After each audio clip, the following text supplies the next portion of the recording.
आप सभी विद्यार्थी का स्वागत है आपके अपने चैनल एके क्लासेस में। तो आज हम लोग बिहार बोर्ड फाइनल परीक्षा 2025 के लिए सोशल साइंस यानी सामाजिक विज्ञान का 20 फरवरी के लिए 20 फरवरी के लिए top 30 VVI objective question guess किया गया बुक से निचोड़ प्रश्न है जो कि आपके फाइनल बोर्ड परीक्षा में लड़ेगा, यह हमारा गारंटी है। इन प्रश्नों में से कई सारे प्रश्न आपके फाइनल बोर्ड परीक्षा में पूछा जा चुका है और आने वाले फाइनल बोर्ड परीक्षा 2025 के लिए भी पूछा जाएगा। अगर आप सभी विद्यार्थी यह 30 ऑब्जेक्टिव क्वेश्चन पढ़ लेते हैं तो आपके एग्जाम में काफ़ी सारा हेल्पफुल होगा और काफ़ी सारा प्रश्न भी टकराएगा यानी लड़ेगा। तो आप सभी विद्यार्थी इसे ज़रूर पढ़ लीजिएगा। और उससे पहले आपसे यह छोटा सा रिक्वेस्ट है कि आप अगर चैनल पर नए आए हैं तो चैनल को सब्सक्राइब जरूर कर लीजिएगा और वीडियो को लाइक करके अपने दोस्तों के पास ज़रूर इस वीडियो को शेयर कीजिएगा और एको क्लासेस के फुल सपोर्ट कीजिएगा। और एक एक क्लासेस वही क्वेश्चन पढ़ाता है जो आपके फाइनल बोर्ड परीक्षा में डायरेक्ट टू डायरेक्ट पूछा जाता है। तो आप टेंशन नहीं लीजिए, आपके फाइनल बोर्ड परीक्षा में यह सभी क्वेश्चन लड़ेगा। तो आप सभी विद्यार्थी जरूर इस क्वेश्चन को करिएगा। तो चलिए आज का क्लास स्टार्ट करते हैं। आज के क्लास का यह फर्स्ट नंबर क्वेश्चन है, जर्मनी के एकीकरण में किसकी भूमिका महत्वपूर्ण थी। हमें बताना है जर्मनी के एकीकरण में किसकी भूमिका महत्वपूर्ण थी। तो बिस्मार्क की भूमिका महत्वपूर्ण थी। वन का राइट आंसर ए होगा, बिस्मार्क की भूमिका महत्वपूर्ण थी। और आपसे फाइनल बोर्ड परीक्षा में क्वेश्चन पूछा जाता है जर्मनी के एकीकरण किसने किया था, तो यही बिस्मार्क ने किया था। और आपसे एक और क्वेश्चन पूछा जाता है कि रक्त और लोह नीति का अवलंबन किसने किया था, यानी किसने रक्त और लोह नीति का अपनाया था, तो यही बिस्मार्क ने अपनाया था। तो आप लोग इसे भी जरूर याद रखिएगा। नेक्स्ट नंबर क्वेश्चन है, 2 नंबर क्वेश्चन है, रक्त और लोह नीति का अवलंबन किसने किया था।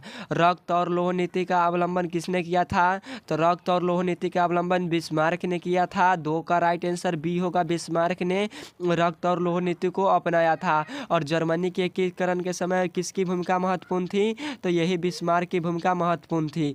कहाँ, तो जर्मनी के जब एकीकरण हो रहा था उस समय किसकी भूमिका महत्वपूर्ण थी, तो यही बिस्मार्क की भूमिका महत्वपूर्ण थी। और यह सभी टॉप ऑब्जेक्टिव क्वेश्चन है, तो आप लोग सभी क्वेश्चन को जरूर याद रखिएगा। अगला नंबर क्वेश्चन है, नेक्स्ट नंबर 3 नंबर क्वेश्चन है। 3 नंबर क्वेश्चन में लिखा गया है, बार एंड पीस किसने लिखी है। बार एंड पीस किसने लिखी है, तो बार एंड पीस पुस्तक लियो टॉल्स्टॉय की रचना है। 3 का राइट आंसर ए होगा, लियो टॉल्स्टॉय ने लिखा है war and peace. War and peace कौन पुस्तक लिखा है, तो लियो टॉल्स्टॉय ने लिखा है। 3 का राइट आंसर ए होगा। और आपसे एक फाइनल बोर्ड परीक्षा में क्वेश्चन पूछा जाता है, दास कैपिटल किसने लिखा है। क्या, दास कैपिटल को किसने लिखा है, तो दास कैपिटल को कार्ल मार्क्स ने लिखा है। किसने लिखा है, तो दास कैपिटल को कार्ल मार्क्स, यही कार्ल मार्क्स ने लिखा है। और कार्ल मार्क्स का जन्म कहाँ हुआ था, तो जर्मनी में हुआ था। कब हुआ था, तो 6 दिसंबर 1823 ईस्वी में हुआ था। कब हुआ था, तो 6 दिसंबर 1823 ईस्वी में हुआ था कार्ल मार्क्स का जन्म। और कहाँ हुआ था, तो जर्मनी में हुआ था। और कौन सी पुस्तक लिखे हैं कार्ल मार्क्स, तो दास कैपिटल लिखे हैं। और आपसे एक फाइनल बोर्ड परीक्षा में क्वेश्चन पूछा जाता है, दास कैपिटल का प्रकाशन कब हुआ था, तो दास कैपिटल का प्रकाशन 1867 ईस्वी में हुआ था। कब हुआ था, 1867 ईस्वी में दास कैपिटल का प्रकाशन हुआ था। तो जितना भी क्वेश्चन रिवाइज करवाते हैं उन्हें जरूर याद रखिएगा। आपके फाइनल बोर्ड परीक्षा में यह सभी क्वेश्चन बार बार पूछे जाते हैं और पूछा भी गया है। आप लोग प्रीवियस ईयर पढ़िए और यह सभी क्वेश्चन याद जरूर कर लीजिए। हमारा विश्वास करके पढ़ लीजिए, यह सभी क्वेश्चन आपके फाइनल बोर्ड परीक्षा में पूछेगा। अगला नंबर क्वेश्चन है, नेक्स्ट नंबर 4 नंबर क्वेश्चन है, रूस में कब दासत्व समाप्त किया गया था। रूस में कृषक दास प्रथा का अंत कब हुआ था। आपसे क्वेश्चन घुमाकर भी पूछा जाता है कभी कभी कि रूस में कृषक दास प्रथा का अंत कब हुआ था, या रूस में दासत्व समाप्त कब हुआ था, तो यह 1861 ईस्वी में हुआ था। 4 का राइट आंसर डी होगा, 1861 ईस्वी में। और रूस में कृषक दास प्रथा का अंत कब हुआ था, तो 1861 में। कब हुआ था, तो यही 1861 ईस्वी में हुआ था रूस में कृषक दास प्रथा का अंत। और कहाँ हुआ था, तो यही रूस में हुआ था। तो आपसे क्वेश्चन किसी भी प्रकार पूछा जाए फाइनल बोर्ड परीक्षा में, आपसे वह क्वेश्चन बनना चाहिए कन्फर्म। नेक्स्ट नंबर क्वेश्चन है 5 नंबर। 5 नंबर क्वेश्चन है, सोवियत संघ का विघटन कब हुआ। सोवियत संघ का विघटन कब हुआ, तो सोवियत संघ का विघटन 1991 ईस्वी में हुआ था। 5 का राइट आंसर ए होगा, 1991 ईस्वी में। नेक्स्ट नंबर क्वेश्चन है 6 नंबर, हिंद चीन में बसने वाले फ्रांसीसी नागरिकों को क्या कहे जाते थे। हिंद चीन में बसने वाले फ्रांसीसी कहे जाते थे, यानी फ्रांसीसी नागरिक नागरिक थे जो हिंद चीन में बस रहे थे। कहाँ? तो यही हिंद चीन में बस रहे थे। तो उन्हें उन फ्रांसीसो नागरिकों को क्या बोला जाता था? तो उन्हें कोलोन कहा जाता था। क्या? तो उन्हें कोलोन कहा जाता था फ्रांसीसी नागरिकों को। और कहाँ बसता था? तो यही हिंद चीन में बसता था। नेक्स्ट नंबर क्वेश्चन है 7 नंबर क्वेश्चन में पूछा गया है, हिंद चीन में अंतिम युद्ध के समाप्ति के समय अमेरिकी राष्ट्रपति कौन था? हिंद चीन में अंतिम युद्ध के समाप्ति के समय अमेरिकी राष्ट्रपति कौन था? तो अमेरिकी राष्ट्रपति वाशिंगटन था? नहीं था। जॉर्ज बुश था? नहीं था। तो यह कौन था? तो निक्सन था। 7 का राइट आंसर डी होगा निक्सन। रूजवेल्ट भी नहीं था, निक्सन था। 7 का राइट आंसर डी होगा निक्सन। नेक्स्ट नंबर क्वेश्चन है 8 नंबर क्वेश्चन है, होची मी का सरकारी थी। होची मी का सरकार कहाँ थी? तो होची मी का सरकार दक्षिणी वियतनाम में थी। 8 का राइट आंसर ये होगा दक्षिणी वियतनाम में होची मी का सरकार थी। और होची मी मार्ग कहाँ से प्रारंभ होता था? तो यह दक्षिणी वियतनाम से प्रारंभ होता था। नेक्स्ट नंबर क्वेश्चन है 9 नंबर क्वेश्चन है, जलियांवाला बाग हत्याकांड के विरोध में अपनी किसने नाइट ए हुड की उपाधि त्याग दी थी? जलियांवाला बाग हत्याकांड के विरोध में किसने अपनी नाइट ए हुड की उपाधि त्याग दी थी? तो वह किसने त्यागी थी?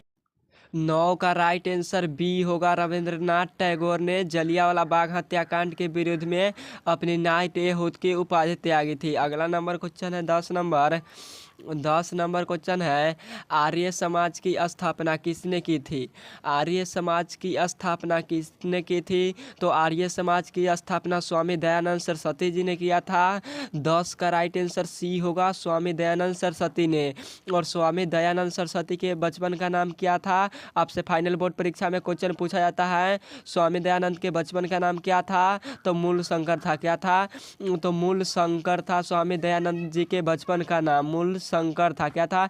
तो मूल शंकर था स्वामी दयानंद जी के बचपन के नाम। और आपसे फाइनल बोर्ड परीक्षा में क्वेश्चन पूछा जाता है, स्वामी दयानंद ने आर्य समाज की स्थापना कहाँ किया था? तो आर्य समाज की स्थापना कहाँ हुआ था? तो मुंबई में हुआ था। कहाँ हुआ था? तो मुंबई में हुआ था आर्य समाज की स्थापना। और किसने किया था? तो स्वामी दयानंद सरस्वती ने किया था। और आपसे एक फाइनल बोर्ड परीक्षा में क्वेश्चन पूछा जाता है, स्वामी दयानंद ने आर्य समाज की स्थापना कब किया था? तो आर्य समाज की स्थापना कब किया था? तो 1875 ईस्वी में किया था। कब किया था? तो 1875 ईस्वी में मुंबई में आर्य समाज की स्थापना स्वामी दयानंद सरस्वती जी ने किया था।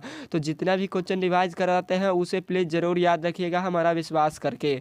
नेक्स्ट नंबर क्वेश्चन है 11 नंबर क्वेश्चन है, कार्ल मार्क्स का जन्म कहाँ हुआ था? कार्ल मार्क्स का जन्म कहाँ हुआ था? तो कार्ल मार्क्स का जन्म जर्मनी में हुआ था। 11 का राइट आंसर बी होगा, जर्मनी में हुआ था। और कार्ल मार्क्स का जन्म कब हुआ था? तो 6 दिसंबर 1823 ईस्वी में हुआ था। कब हुआ था? तो 6 दिसंबर 1823 ईस्वी में। और किसका जन्म था? कार्ल मार्क्स का जन्म हुआ था। और कहाँ हुआ था? तो जर्मनी में हुआ था। और कार्ल मार्क्स कौन सा पुस्तक लिखा है? तो दास कैपिटल लिखा है। कौन सा पुस्तक लिखा है? तो दास कैपिटल नामक पुस्तक लिखा है। किसने? तो कार्ल मार्क्स ने लिखा है। और दास कैपिटल को क्या बोला जाता है? तो समाजवादियों का बाइबिल बोला जाता है। आपसे फाइनल बोर्ड परीक्षा में क्वेश्चन पूछा गया है कई बार, समाजवादियों का बाइबिल किसे बोला जाता है? तो दास कैपिटल को। और यह क्वेश्चन 2024 में भी पूछा गया था, समाजवादियों का बाइबिल किसे बोला जाता है? तो दास कैपिटल को कहा जाता है। और दास कैपिटल का प्रकाशन कब हुआ था? तो 1867 ईस्वी में हुआ था। कब हुआ था? तो 1867 ईस्वी में दास कैपिटल का प्रकाशन हुआ था। तो इसे भी आप लोग जरूर याद रखिएगा। नेक्स्ट नंबर क्वेश्चन है 12 नंबर क्वेश्चन है, पूर्ण स्वराज की मांग का प्रस्ताव कांग्रेस के किस वार्षिक अधिवेशन में पारित हुआ था? यानी पूरा स्वराज का मांग कांग्रेस के किस वार्षिक अधिवेशन में पारित हुआ था? तो यह लाहौर अधिवेशन 1929 ईस्वी में पारित हुआ था। 12 का राइट आंसर डी होगा, लाहौर अधिवेशन 1929 ईस्वी में पूरा स्वराज यानी पूर्ण स्वराज की मांग का प्रस्ताव रखा गया था। 12 का राइट आंसर डी होगा। तो आप लोग इसे भी जरूर याद रखिएगा।